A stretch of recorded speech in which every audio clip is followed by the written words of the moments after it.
যদি মমতা দিদি কালকে একটা অ্যালায়েন্স করে, এটা হতে পারে ময়ূক কি কালকে দিদি, আজকে দিদির অনেক চিন্তা, আজকে দিদি অনেক একা, পার্থ এসে গেছে ফেরত, কিন্তু পার্থ তো ভোট আনতে পারবে না।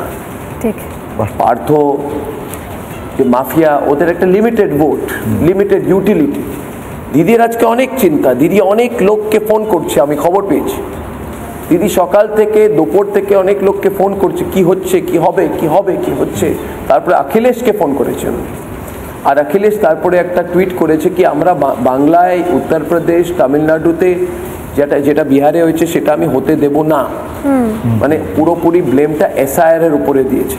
जैसे बिहार में 40 लाखों का ज्यादा आदमी को नाम निकाल दिया, और बंगाल में भी करने वाला है। अगर करेगा तो घेराव कर्मसूची करेंगे, पूरा घेराव होगा, पूरा आंदोलन होगा। हम नाम काटने नहीं देंगे, हम नाम डालने नहीं देंगे डिटेंशन कैंप में। এদিকে মমতা দিদি যদি অ্যালায়েন্স করে, কার সাথে করবে, কার উপরে বিশ্বাস করবে?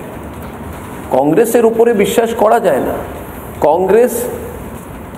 কংগ্রেস আজকে তেজস্বীর ডিফিটের কারণ, নাম্বার 1 কারণ হলো কংগ্রেস পার্টি।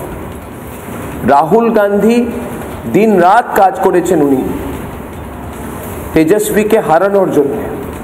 আজকে রাহুল গান্ধী কোথায়? রাহুল গান্ধী, অনেক লোক বলছে রাহুল গান্ধী মাস্কাটে কি করছে?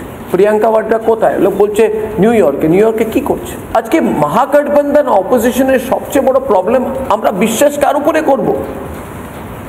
বিশ্বাসযোগ্য কে? আজকে মমতা দিদি কার উপরে বিশ্বাস করবে? ময়ূক, ঠিক, কার উপরে বিশ্বাস করবে? লেফটের উপরে করবে না। আইএসএফ এর উপরে করবে না। এমআইএম এর উপরে করবে না। কংগ্রেসের উপরে করবে না। একদম একা।